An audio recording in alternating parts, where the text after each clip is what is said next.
Yeah. You okay? Hello. Looking forward to your. I am on. I am on. All right. Apparently it's 9:30, ladies and gentlemen. Yeah, it's 9:30. You don't have a mic. You want one of these? No, no, I'm not doing it by myself. I'm not doing this by myself.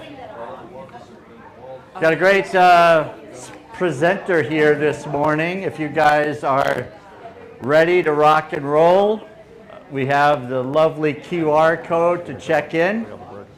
So feel free to take a second or two to use the QR code on your phone and check in. Let Kauffman Foundation know.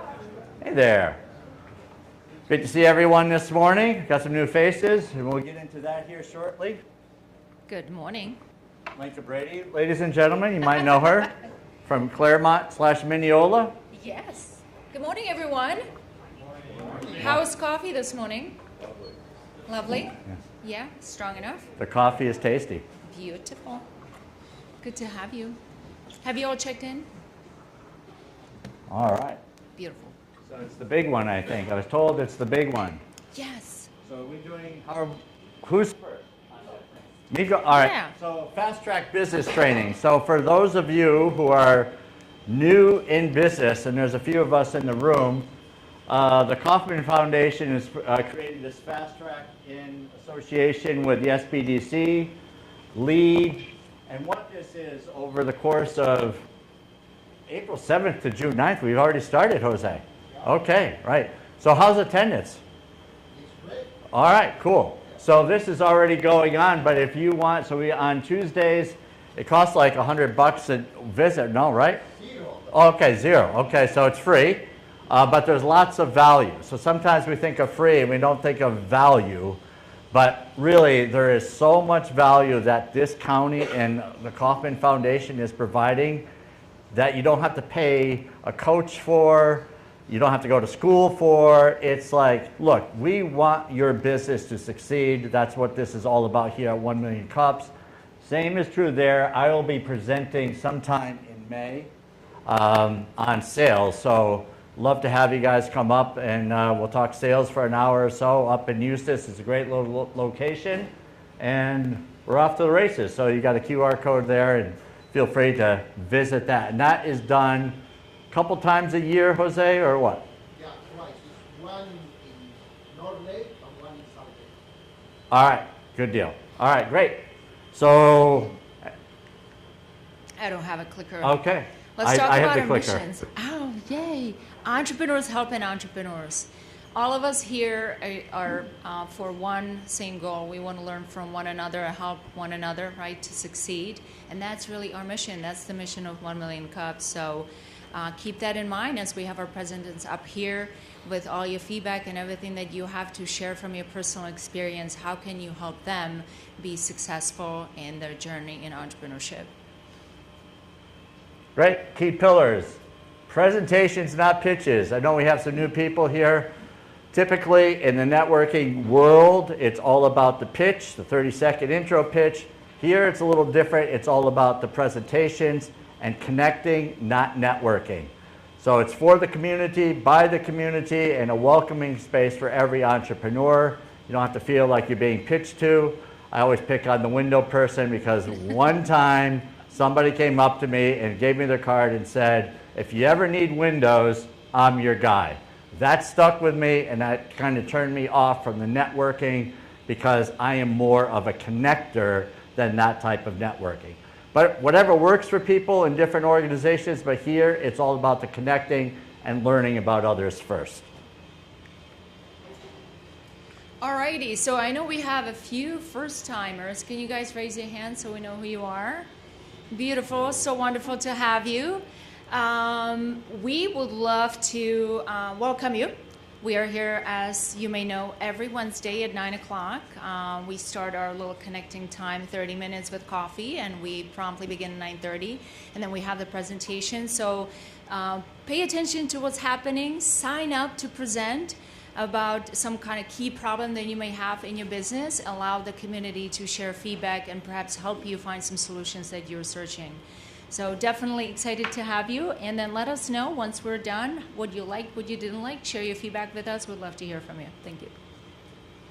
So presenting at 1 Million Cups. The website to go to is 1 Million Cups, right here in the QR code behind me. In the drop down, you choose the location, Clermont, Florida, and then it will give you an application basically asking you how long you've been in business. We're looking for businesses that have been in business for less than 5 years typically, or the business is making a pivot. So I know some of you are in sales as well. I look at sales as being entrepreneurs. So if you're new in your sales position, that may be a fit, and we're happy to discuss that. So it's a great opportunity to share your story, your why behind the business, and to get the message out that, hey, I started this business, I'm looking for some guidance, but you're going to make connections. People are going to root for you when they hear you present. So if we do a good job at presenting, doesn't have to be a great job, a decent job, share our why, what our mission is, how we're serving the community, and that we're open to feedback.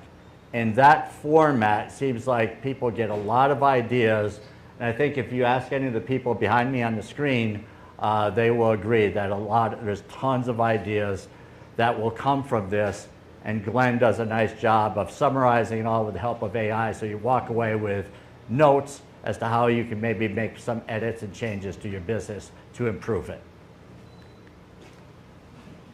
Icebreaker. So we have a wonderful question. I actually thought about it this morning on the way to the car, and I do have an answer that I might want to share with you. But what's something you love building or playing with as a kid that actually taught you a skill that you still use today? Is there anyone who would like to share?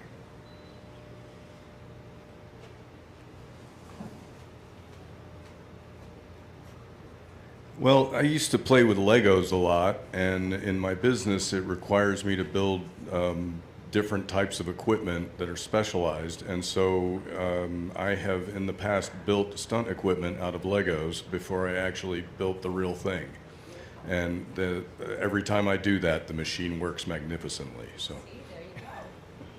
That's awesome. I have something very similar. Anyone else? Yes. I used to sew for fun when I was little. I'd take remnant fabric from my mom's and never know that one day in the refugee camp that become a money making for my family. And then years later, after my corporate career, that was one of my things that I did for $1 million homes, doing window treatment for them. I'm no longer doing that, but that's the skill that you think you're playing when you're little. It never knows that where it's going to land you when you grow up. Thank you. Anybody else? Yay, Shayna. Good to see you. Hi there, Shauna.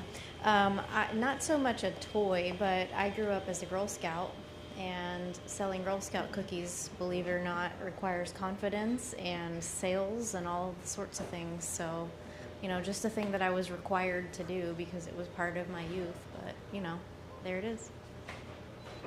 Thank you, Shauna. Anybody else? Yeah? Yeah, when I was growing up, I used to love taking things apart.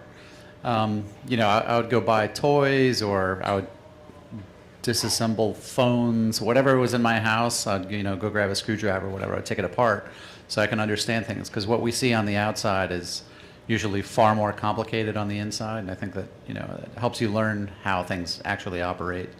But yeah. Did you ever put things back together again? I can help. I still struggle with that. Always got some extra screws. Does anyone remember the Etch-a-Sketch? That red thing with the two knobs, and you would try to draw something and it would never work out quite right? Well, whenever it didn't work out, you could take it, shake it, and start again. Well, in life, when things don't always go according to plan, just shake it and start again. Yeah, that's perfect. Who else? I like this. This is how we get going, right? This is like with the icebreaker, people are getting relaxed. All right, Jackie's got one. Jackie, come on. not an individual toy. And I think a lot of young girls, one of my favorite things to do is play school. And I was always the teacher, writing lesson plans and grading people and leading. And that's sort of now I get into a lot of leadership roles and I do a lot of writing and it all sort of, I didn't do the teaching, but a lot of the stuff that I would play in the classroom those are the tools I use now. Great, thank you. I played chess a lot when I was a kid, and my dad taught me that in cribbage. And I never thought until just now, so this is a few years in the making, but people have said over the years that chess is a great game to help develop your mind, your brain. And I think about how creative I can be when it comes to solving problems. I'm kind of curious if that traces back to the chess playing and if that got the creativity and the juices flowing that I still use today. So maybe there's benefit to it and maybe that's just completely unrelated, but that's a thought I had. Yeah, I remember my mom played Scrabble with us, so now I'm really anal with spelling. So I actually went to a spelling bee contest when I was in high school. Thank you. All right. Great. And spelling is good in business, right? Yeah. Yeah. Cool. Anything else? All right. Thanks for participating in our little game. Thank you, Glenn, for coming up with a great icebreaker. Who is this? Is this me? It seems like I've been talking a lot. But you go. Because you're so good at it. Yeah, No, just you're totally, random. Isn't he? He's just wonderful. That's why, when we talked about the incubators and all that stuff that SBDC is putting together, is it SBDC, the accelerator, or is it LEAD? Yeah, they're together. Both? Yeah. It's the community leaders that teach all the workshops, and it's people that actually have done that. So that's why I think it has that added value that you actually get to learn from people like Harry that have that credibility from everything they've accomplished. So definitely put that on your radar. If you have time, sign up, register, you'll learn a lot. Right here at 1 Million Cups, what we love is, be curious, not critical. The questions that we will be asking from our presenter should be really something that is helpful, not critical. Critical is not a place for 1 Million Cups. We want to be supportive. And even though sometimes the feedback is not as supportive, there's always a way to share that feedback. So keep that in the back of your mind. Be kind and actionable. Share one key insight. So we like to keep the answers succinct and perhaps not too long and drawn out, so this way everyone has the opportunity to share feedback. If you have more than one feedback, then maybe wait until everyone has had the opportunity to speak, and then you can raise your hand and we'll give you the mic, and then you can provide your additional feedback. And after the program, this is where the fun begins. I highly recommend to our first-timers, stick around, build those relationships, connect with people that you might have kind of picked up, like, I'd love to hear from her, him, get to know them a little bit more. That's the perfect time. So save all those extra insights, connect, hang out, have lunch, support the business, the view that have been so gracious to allow us to be here today. For those of you who have been in attendance, how much has anyone here, by show of hands, learned something that was beneficial for their business without presenting? Just the audience itself. Have we learned something beneficial for our business, even though not while we presented? Is that question clear? Clear as mud, right? Okay, so the point being is that we learn something typically every week. My business has benefited greatly, even though I'm not presenting. I listen to the presenters, it's like, that's a good idea. And today we got a great presenter. I think we're right there. Wesley Klein, ladies and gentlemen. He is the founder of Brick Joy. I've been working with Wesley a little bit on his presentation. It's amazing. He is offering an experience cafe where people can build, sip, and smile. Take a break a little bit. I forgot what the expression was, your tagline you just came up with. But it's going to be exciting here. So Wesley is a husband, dad of two, retail veteran. Wesley is creating a third place where families and community come together through play. Wesley, welcome to the stage, sir.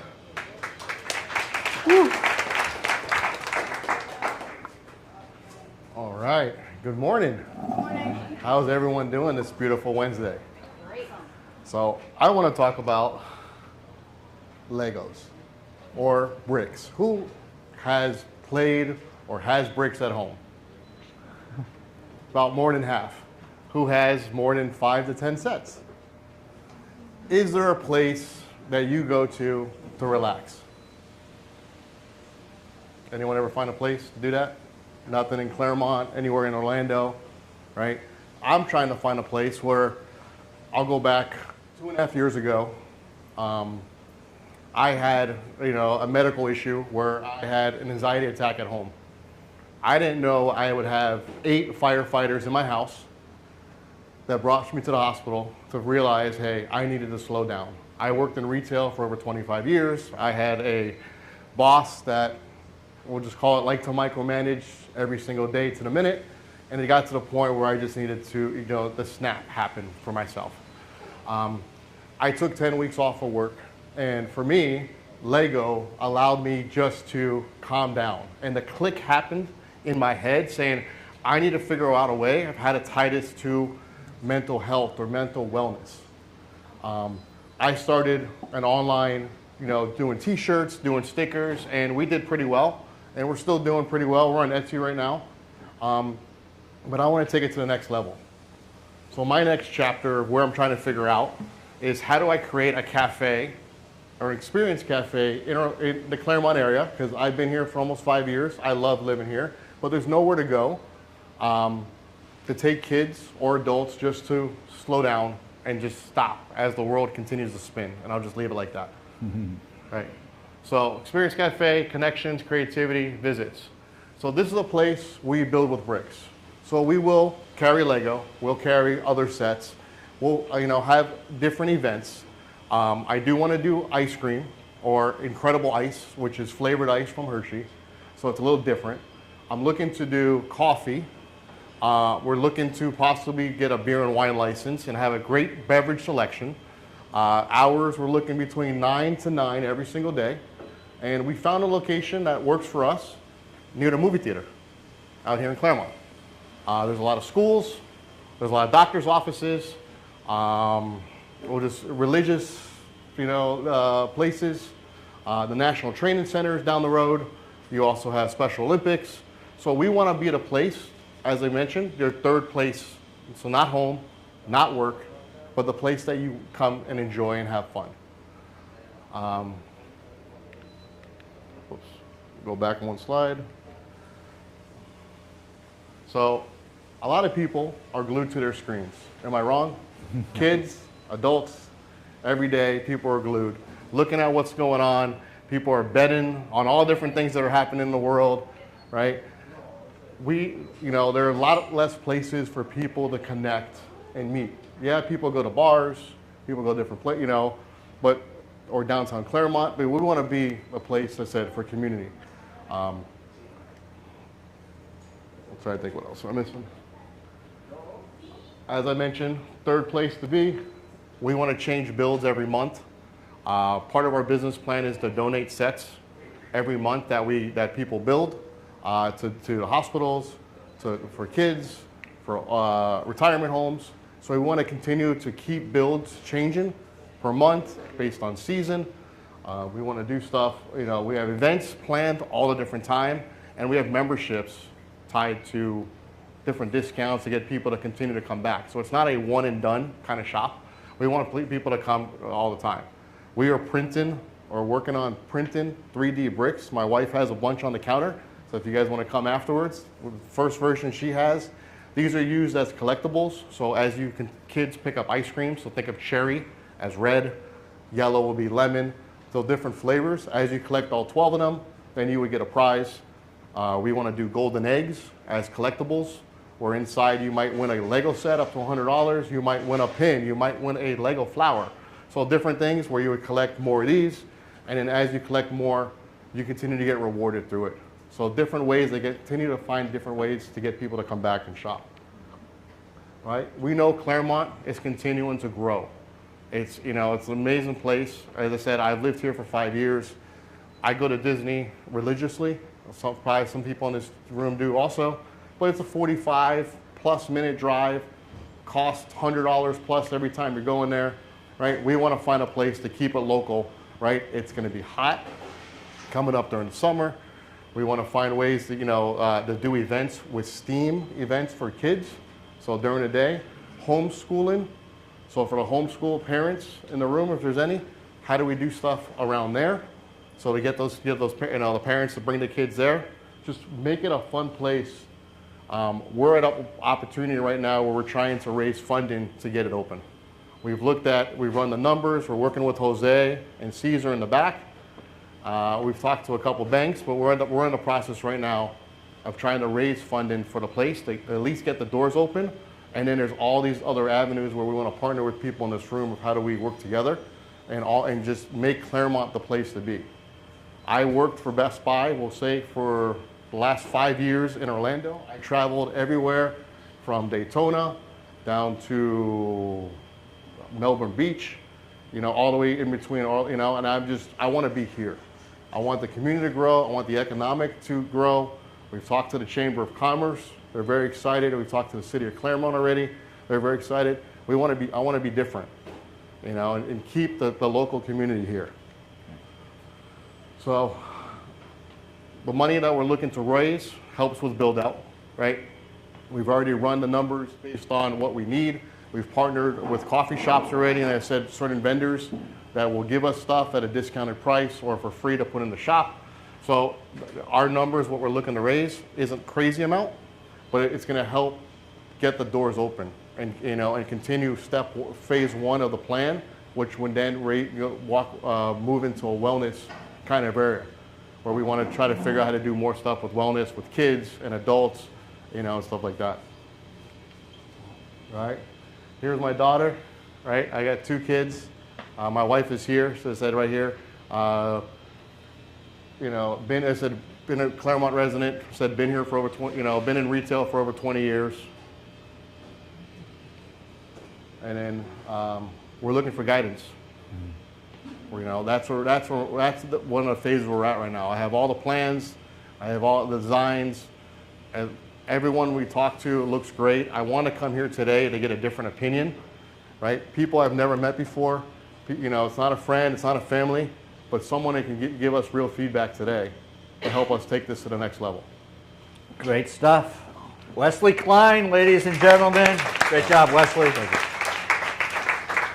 So, Wes, quick question. How do you see yourself making money? Is it just people coming in and playing with Legos? I'm going to be really the devil's advocate here. So, where does the money come from?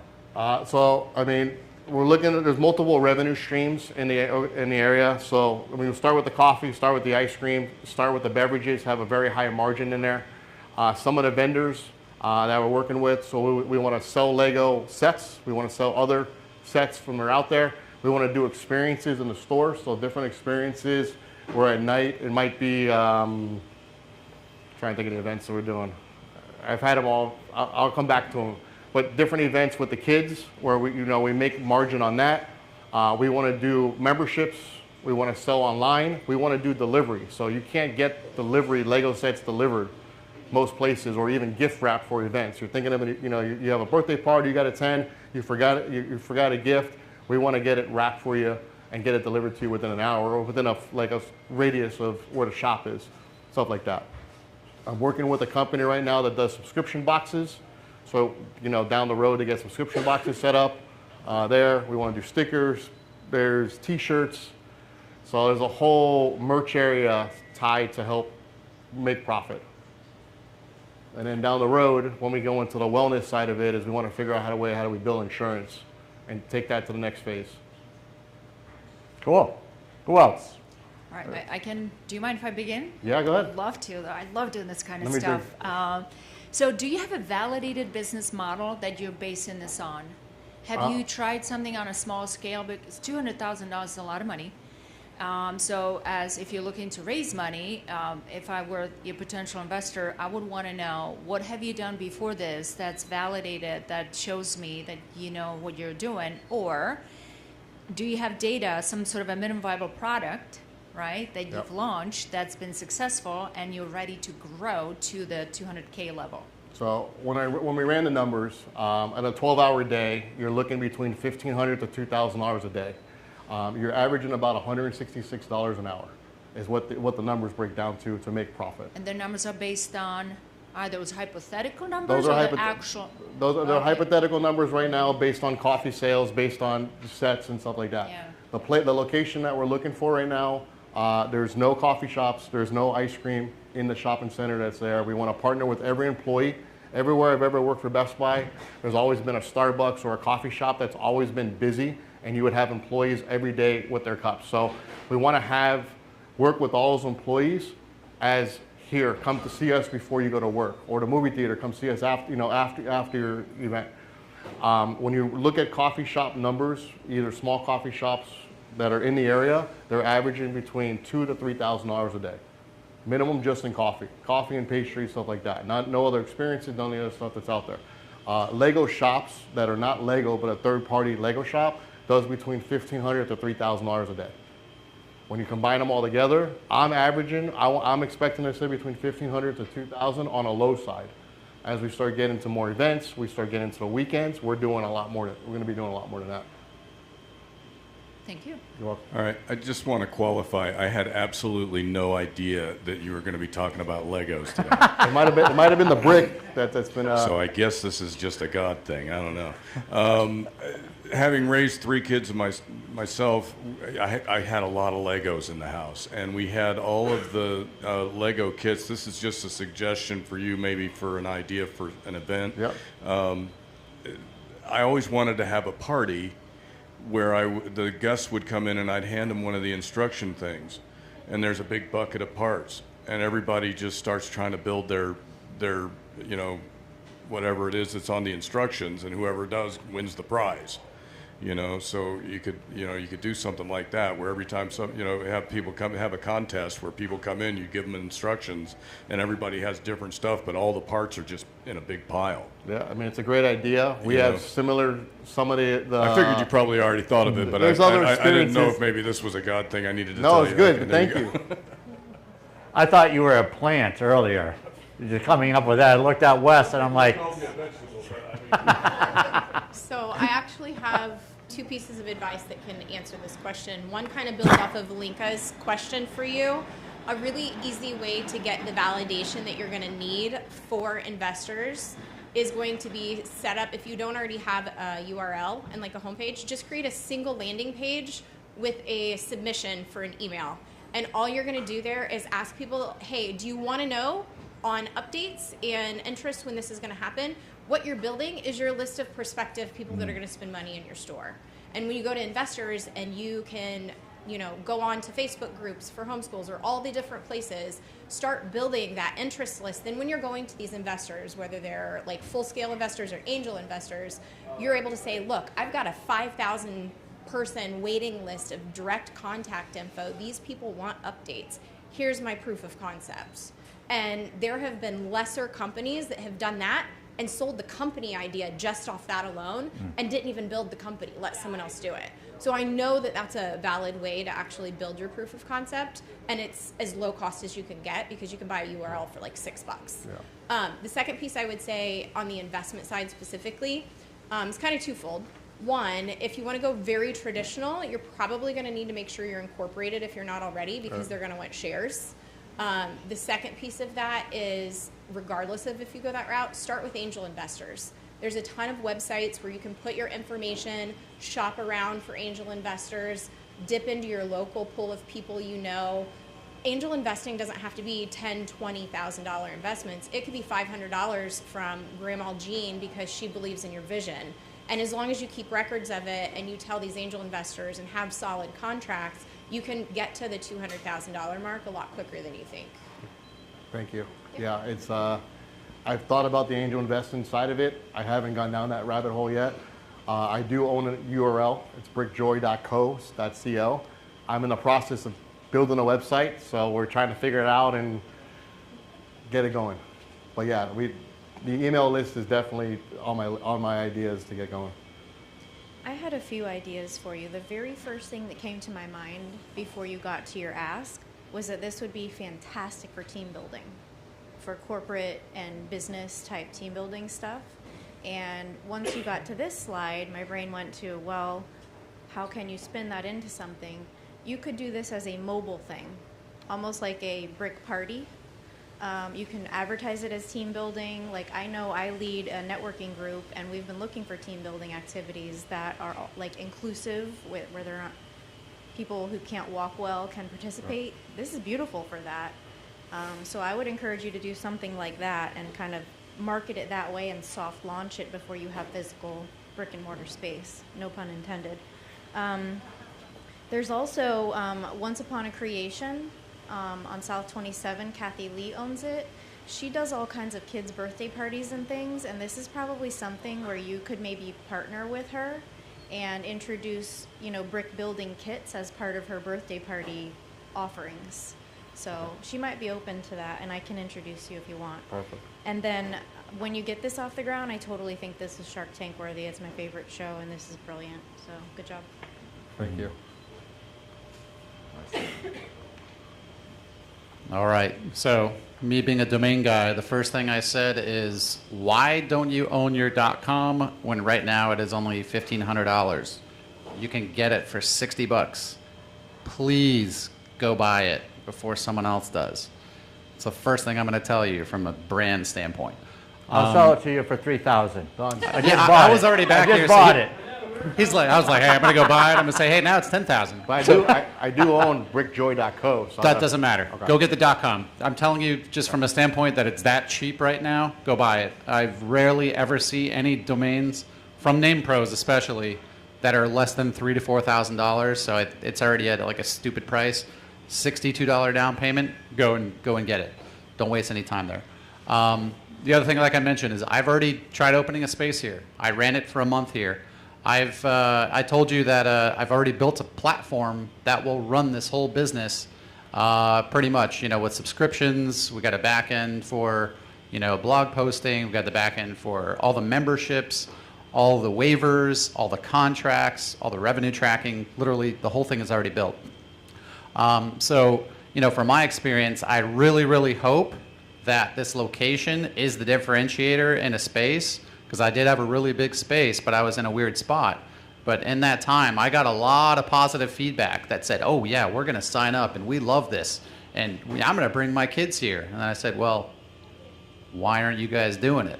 Right? So, I'd really want you to make sure that the validation of the location is going to be absolutely critical for doing this, because that's going to be a make or break for sure. Thank you.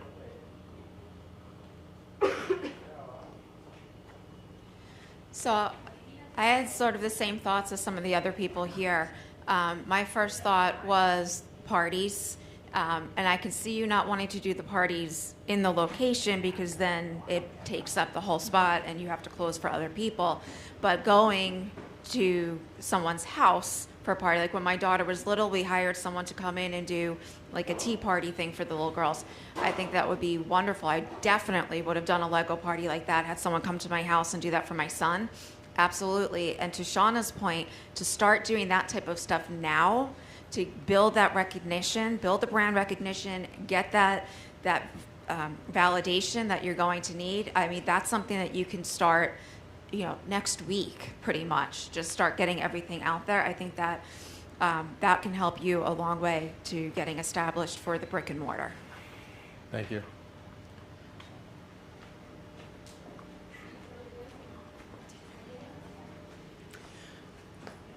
So I have had a brick and mortar. I have not had a brick and mortar. I have done all the things.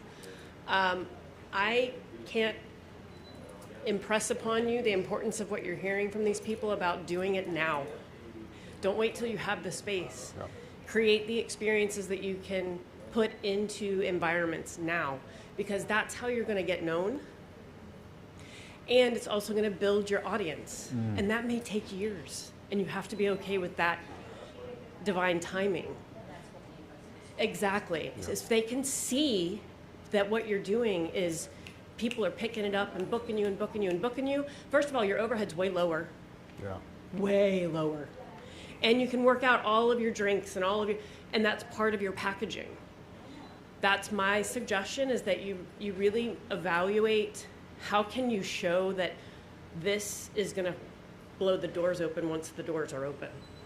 No, thank you. I mean, there's, part B was, hey, figure out the Chamber of Commerce, how do we do stuff at downtown farmers market? How do we do stuff at Winter Gardens farmers market, like on Saturday, and then do this one on Sunday? How do we do stuff mobile? So the mobile stuff has been an idea. Here is, hey, how do we get the store also as part of the phase? Okay, well, we got a lady right here that works with children. She's got an amazing space. Beautiful academy for homeschool kids. All right. And enrichment classes. We can talk. We can talk. I got cards on the table. Yeah, awesome. Oh, yes, yes. Come by. Wind down, meet up with local entrepreneurs, but Okay. to see the facility, we'd love to have you. Perfect. Plant Street, Winter Garden. We can talk after. So, great idea. I want to echo kind of what they said about the team building. We currently do that with my other job, and it's a great thing to do for the teams. But I know you mentioned schools, kids, stuff like that. Every elementary school around here does a spirit night. My kids are older, so I don't go to them anymore. But typically, we go to a restaurant, we get dinner, we leave. Right? With this, you have the opportunity to keep them there, keep them engaged, get the kids together, get parents together, and some of that money will go back to schools, and it's a reoccurring thing. I mean, there's elementary schools popping up everywhere. So that's something that, if you haven't already thought of, maybe look into the spirit nights, get with the schools, and that's a client base that'll come to you, and you're also giving back. Yeah, it has. So thank you. I mean, the Spirit Nights hasn't, but we've done stuff. So like my kids go to Grassy Lake down the street. So we've attended a bunch of their events, and we're like, how do we become a sponsor? How do, or figure that out.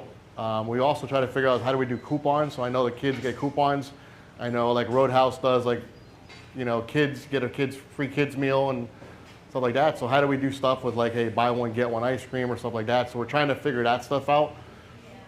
I have a whole bunch of ideas, and I'm glad to hear more because they continue to validate some of the stuff that I've been thinking of.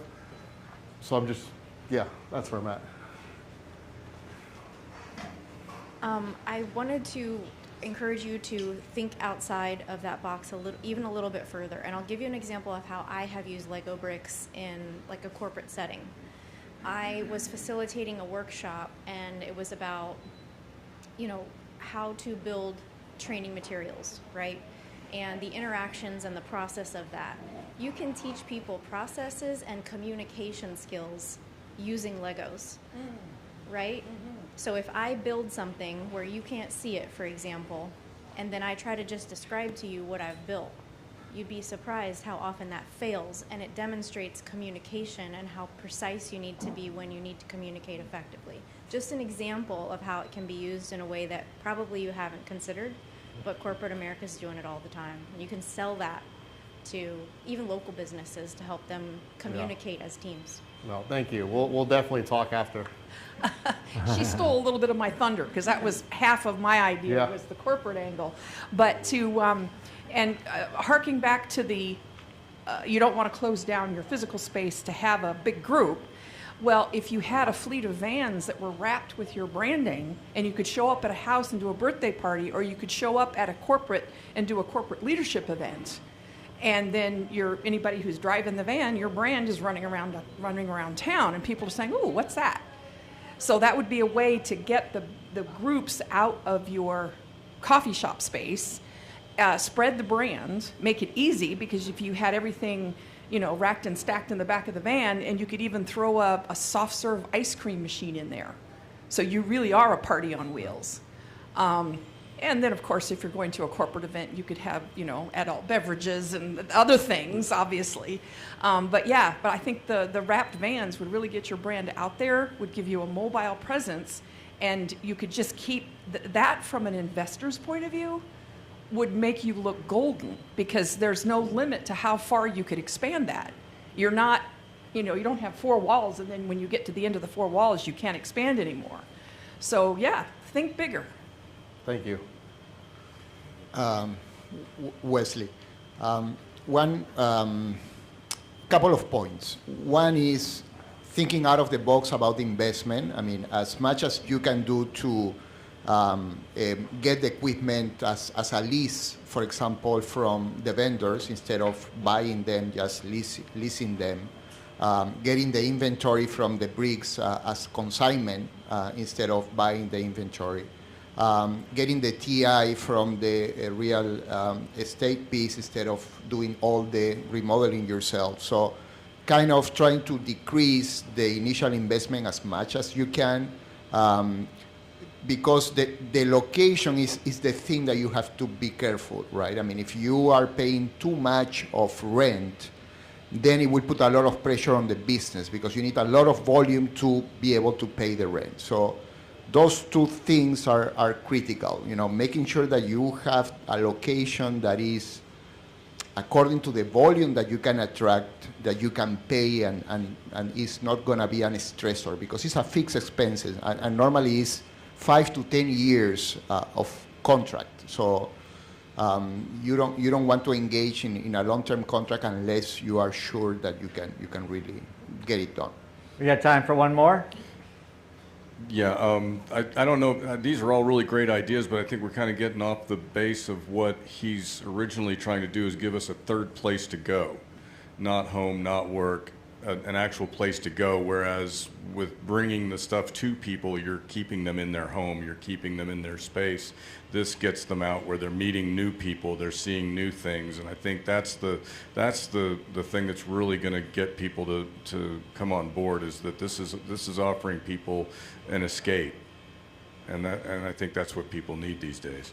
I think you have your first customer right there. There we go. All right, so this has been great. Wesley, I do have this cool thing here called a clicker, very technical term. Question of the day, what can we as a community do to help you, sir? I'm very first I want to say thank you for all the ideas. You know, I have some of those ideas have definitely are expanding compared to what I want to do, you know, where we want. The home base is where the priority is. The additional things are on a list of stuff to do. We want to do tents, we want to do events, we want to partner people, you know, we'll call it a brick bus. It's probably the easiest way to say it. Go to people's residence, stuff like that. We want to get into corporate America. So there's a whole more that I haven't shared yet that I have. Please take my card. My contact information is there. I'm very good on, you know, if you text me or email me, you know, if you have ideas, want to figure out how to get involved, you know, I want to bring this to Clermont, right? And if we can get the one shop up and running, we can do more and expand to take over like all of Clermont and just, you know, and then continue to take it to the next level. Because if it can work here, it can work in a lot of other places. Great stuff. Thank you, Wesley. Thank you. Well, as promised, on weeks where we have one presenter, we want to provide additional value for the community. And this week we have with us this great person on my left, Amber Welch. You almost forgot my last I want to name. call you Mindy or something. Well, I would never do that, right? I mean, you can call me whatever you want. Sure, I've been called worse than that. All right, so Amber is going to help us a little bit today on social media and getting a lot done in a very short time. So Amber, you have the stage, my friend. Thank you. And if you guys are going, those of you that know me, if you're wondering why in the world I might be teaching this, because that is a valid question, I'm going to introduce myself really quickly. So I'm Amber Welch. I spent 23 years in fintech. I worked with literally hundreds of startups and companies, basically buried in their business problems as a fractional CFO. So I have seen and done everything you can think of in the business world. I am now a real estate agent. I actually have nothing to do with that world anymore. I retired and completely shifted gears about a year ago. And so as one of the things that you guys as business owners and founders know, when you run a business, you wear every hat. And so I did learn, just in my background with tech and also working with so many companies, I've learned ways around utilizing tech to our advantage and how to take something that is a massive time suck and make it 2 to 3 days of your life. So what I want to do to start off is take a little poll. Let's see if it's on the next one. Hold on one second. Okay, not yet. That's not the right way. Hold on one second. Let's go back. Okay. If you have social media for your business and not personal, I want you to raise your hand. It's probably going to be just about everybody, I would assume. Now, I want you to put your hand up or keep it up if you are on more than 2 platforms with your business. A few less. What about more than 4? There's maybe nobody? 1? I mean, I'm on several. And I'm going to guess that the reason that most people are not doing that is because of the amount of time it takes you to have a presence on all of them. Now, I want to take that one step further and ask you guys, are any of you, even if it's just one platform, posting consistently, meaning 6 out of 7 days of every week of every month during the year? I see 1 hand. Okay, this is your problem, and I'm going to explain to you why. That's now what we're going to dive into. So, as most of you are probably aware on social media, there is a For You page, there is algorithms, there's tech behind it that basically dictates who sees what. When we follow an account, when we like posts, when we interact, that gives that science behind it, the data to know what content to push your way. So even if someone's posting every single day, you aren't necessarily seeing what Amber posted on Monday. You may see it a month from now. So the same thing can be said of anything that you're posting. If you're inconsistently posting about your business on social media, your presence may not be even ever seen to some people that even follow you because it's so limited. So that's a big part of the problem. It's basically you are invisible. The other thing is the consistency. Anybody who has ran, sold, done anything in business that has been truly successful, meaning they have exited a company with money in their pocket, will tell you 99% of your battle is around consistency. Showing up for sales, showing up for conversations with clients and customers, showing up for local presence. Consistency is going to win you more gains than almost any other thing that you can do. So if you are essentially invisible and you are not consistently showing up, you are leaving massive amounts of opportunity on the table to reach a bigger audience. And of course, we already know it's because of who has time for that, right? Right. So there's 3 ways that you can completely change the game for yourself. And we've talked about this extensively in feedback for people who have presented, identifying your niche. A lot of us, when we first start out in business, our mindset is, if we get too particular, as a real estate agent, I did this too when I very first started out. I was like, I want to be Orlando. I want to be Central Florida. The problem is there's millions of people looking at that and you're missing your mark. You're not connecting with your audience. By really identifying what your niche is, you can dig down into who your initial clients and customers are going to be to build your business and grow it and scale it. So niching down actually has the exact opposite effect of what most people realize, which is most people think that if I get too particular, these other people aren't going to reach out to me. And that is 100% not the case. I actually just had somebody reach out from a TikTok video I posted a week ago and say, hey, I see you post about affordable housing a lot in Clermont. Do you work outside of Clermont? Absolutely, I do. And now I have that as a buyer. In the last week alone, I've picked up 5 additional new clients just from my TikTok videos, and that's it. I didn't reach out to them, they reached out to me. Nice. And now I'm actively working what will equate to thousands of dollars for my business. And then the second thing, after you figure out what niche you want, is understanding the pillars. The pillars are going to be broad concepts that you use to build out how to batch your content. And then the last thing is actually creating it into a batch. So I'm going to show you what this looks like. And it sounds like a lot right now, and I promise you it's not. So great. The first thing is figuring out your pillars. So I want someone to raise your hand and tell me a niche that you specifically work in. Now, I don't want you to raise your hand and say, oh, I do holistic whole body wellness in all of Orlando. That's not niche. That's broad. So if someone is willing, this is like the extent of the participation is just the idea. Yeah? Manual lymphatic drainage. Manual lymphatic drainage. Now, that is very niche. So when you are looking up here, these are just examples. This isn't a limit, like this is all you get kind of thing. This is kind of like an endless opportunity, but this is to kind of spur some knowledge for you guys on how you can build out the pillars. So good practice, and you'll see how these apply in just a second, is to pick 3 to 4 of these topics, and they're not like organized in any way. When I put this together, I literally use the idea of I want my presentation to look like Lisa Frank. So the colors and everything, there's no rhyme or reason. I just like the colors. So if you pick 3, for example, with my real estate business, I focus on the following pillars. Education. I do talking head videos that are education based. I do hyper local content. Hyper-local, meaning everything I do is based fully focused on Clermont, even though I work in all of Central Florida. And what that does is it connects to an audience that's looking for those specific things, even if they're totally unrelated to manual lymphatic drainage.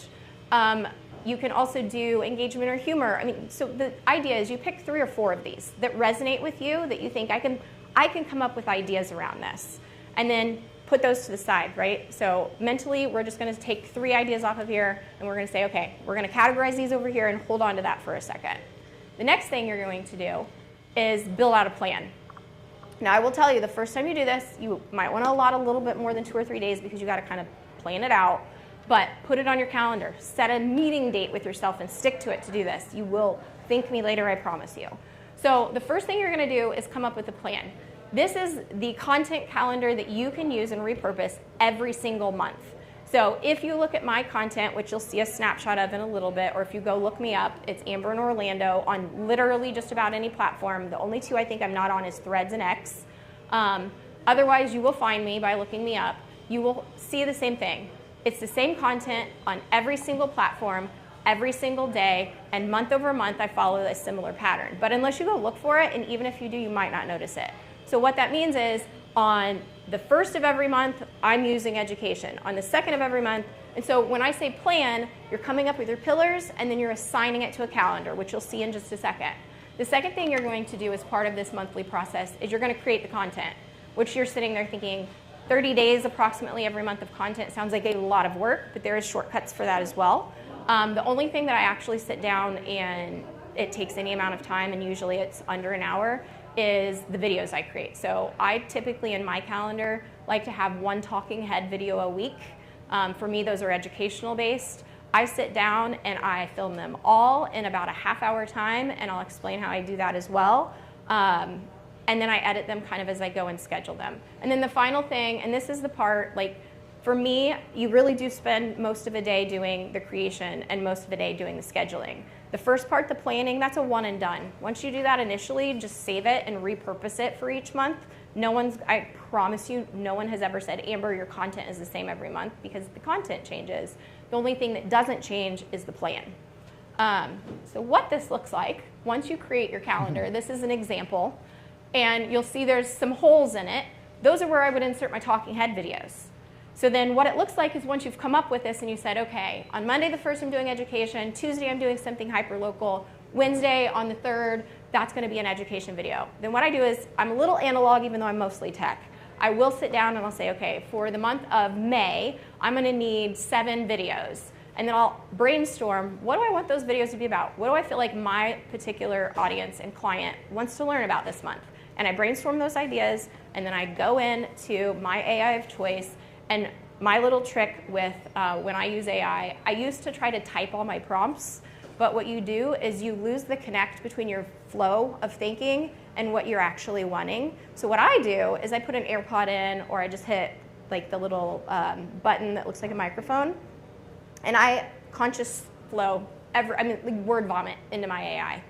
Word vomit in there. And the way it usually looks is, and this is how I did it for this next month, I will click on it and I'll say, hey, I need you to be a social media manager expert, I need you to be a marketing expert, and I need you to be a copyright expert. And I'm going to have you help me create scripts for 7 videos. Here's video 1's topic, and then I will basically word vomit again what I want it to be about, make it a good script for my purposes because I want it to hit all of the platforms and be usable. I ask it to make sure the script is under 90 seconds in total. I also tell it, hey, when I make these, I tend to talk a little slow, so don't make it 90 seconds on the dot of a script. Make it a little short so that I have time to really engage with word vomit. The more you word vomit, the better it will be as far as your output. And then what that does is that fills in your gaps. So you end up day one time, creating this huge, massive calendar of here's the content I'm going to do, and then each month you just reuse this calendar. And then what happens on day 2 is you take this calendar you've created and you're like, okay, now how do I create the content? One way is like I just described for the talking head videos.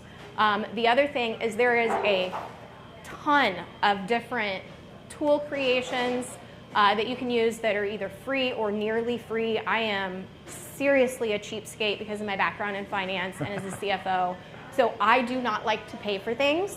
but companies have to make money. So I'm very selective about what I will pay for. The vast majority of what I use, like Zapier, I started with the free plan. Not everything's going to fit for everybody. If you're like, this is a lot, then here's what I would recommend. Pick an AI you like, if you're okay with using AI. Pick an option to have as a landing page. I particularly like Flowdesk. It's super easy. You do not have to be tech savvy to use it. It's drag and drop. They have templates. And then pick a scheduling tool. My preference is Metricool. And what that looks like, I can show anybody that wants to see it. It looks like that calendar. I go into it, and when I sit down to do my scheduling, and I get to that day, I've already created all my content using a mix of like AI and Canva, then I just schedule it all out. So if you wonder where I'm gonna be this coming weekend after I'm done with open houses, that's what I do. The last weekend of every month, I spend 2 days, a Saturday and a Sunday, building all my content and scheduling all my content. And then what I don't have to do for the entire next month is think about my social media presence. If you go look at my posts, you will find that there is at least one post on every platform I'm on, and I'm on 5 or 6, hitting every day. It's the same thing on every platform, but most people aren't checking all of them, and the algorithms aren't going to feed you the same thing. So to other people, it just looks like, wow, Amber's business is here. She is the authority on this area. Look at the education she's providing. Look at this she's providing. And that can be applied to any business. The other thing I will tell you too is, let me see what the next one is. I saw some of you taking pictures. I actually created a one-pager as a Google Doc that has a bunch of AI prompts for hyperlocal content. And it can be repurposed. It's not based on real estate, so you don't have to worry about that. It will help you create your specific content. It also has a list of different tools I use and other things. It's just a shared link, so you'll just click in and view my doc. I will ask, I think it's view only. I think I was smart enough and not too tired when I was creating this that I reminded myself to do it as a view only. If it isn't, please don't change the doc, because that does happen. But there's lots of ways to do these things. I will say, like, the cheat code over there is kind of like how I work as far as an example. And I want to show you what that looks like. I think that's the next slide. So here's the thing you will see. This is from my Instagram. This is, I think I just captured like the most recent. If you look at this, and we go back to the pillars, right, coming up with the ideas, what you're going to see is hyperlocal, educational, educational, hyperlocal, educate. Like, you will see the consistent pattern that follows a plan that I've set up. So if you take the time, I think I might have just, oh no, there we are. If you take the time to create the calendar, you're once and done. Then every month you just repurpose the same thing. The other thing I want to remind you is, if you're thinking like, there's so much you have to create to do a post, there's a couple major mistakes I see people make. You assume that if you are reutilizing content from somewhere else, that people are going to know. They will not. For the reasons we already discussed, you're not showing up unless someone goes to your profile and looks. Like on this one, you can't see it on this necessarily, but if you scroll down on my Instagram, you'll see some of the same images. So when you're out and around town, take lots of video and pictures of local content. If you're going out to dinner, take a picture. If you're here, take a video. You can use that in your social media. I just save them in folders that are labeled as like day in the life, around Clermont, and then whatever topics. And then as I build out my content each month, I'm just grabbing that stuff and dropping it in for background images. The wording you can create pretty simply. The other thing I would encourage you to check on, make sure I'm on time here, is that you don't have to have content specific to your industry to have content. So a great example of this in real estate, there's a company called Kauffman Contracts. They create content that I use. So when you go through this, the stuff that's not like the talking heads and the videos that I've created, that is purposed from them, and then I'm just changing the images or changing the background information to meet our hyperlocal information. Don't think just because it's another industry you can't repurpose it. Like 90% of what they share on there, and it is a paid process, but I mean, like, for me it's worth it because I don't have to go create all of it. You can repurpose it for your industry as well. And then the other thing I want to very, very strongly impart on anybody is you aren't solving your problem. When you are posting stuff on social media, when you niche down, part of the responsibility of doing that is asking yourself if what you're posting actually even helps your end user. Your goal is not to attract your end user to what you think their problem is. Your goal is to answer their actual problem. So regardless of what your industry is, lymphatic drainage, right? You're not going to go on there and post an educational video about something about lymphatic drainage that isn't the actual problem of the person you're trying to reach, because they're going to scroll right past that. They don't care. It doesn't meet a need that they have. To have them engage in your content, you have to figure it out. What I realized when I changed from and went and niched down to hyper-local to Clermont, because this is where I live, and I'm like, why do I want to like advertise Central Florida and compete with thousands, in this case like 18,000 other agents, to try to get business across town? If it comes to me, great, I'll take it. I'd rather work with the people in my community. So I'm wrapping up. Okay. What I would impart on you is think about not what you think their problem is, but what it actually is in order to solve it, and that be your content information. And that's like the really fast, super condensed version, is you come up with a plan, you utilize tools that are free or practically free to build it out, and then you pick a day or two of the month and plan it and schedule it. If anybody wants more detailed information, I'm willing to meet with anybody. It's part of what I do as an organizer, is donate my time without any ask in return to help you work through the business problem, to help you understand how you can apply this concept to you and actually do it in 2 days a month. That is literally all I spend. Some months I can do it in 1 day, and my whole brand is different because of it. People reach out to me now. I'm not chasing them. So great stuff. That's the quick version. That is awesome. Amber Welch, ladies and gentlemen. Love it. Yeah, super helpful. I've got some work to do, and yes, I will be calling you. I will be calling Amber in Orlando. All right, so what do you guys think? Good stuff today? Yep. All right. Tell your friends. We want more people coming in and grow this community, grow the local economy as well. Okay. Thanks for coming. Have a great one, guys. Thank you. What are we going to do, the group photo thing? Oh my gosh, yes, we do. Yeah, Group hello. photo. You're the one. Sai. Sai is also the one.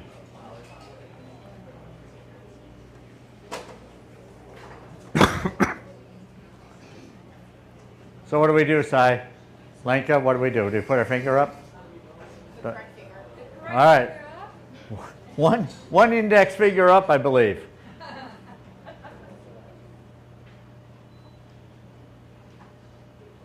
Very quiet. Sai's very quiet today. We'll do a selfie. Okay.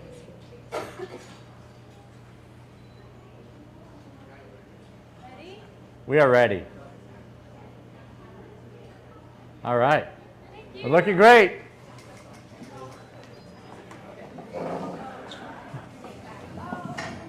We have bricks also, right, Wesley? We have bricks. If you guys want a red joy brick, Brick Joy.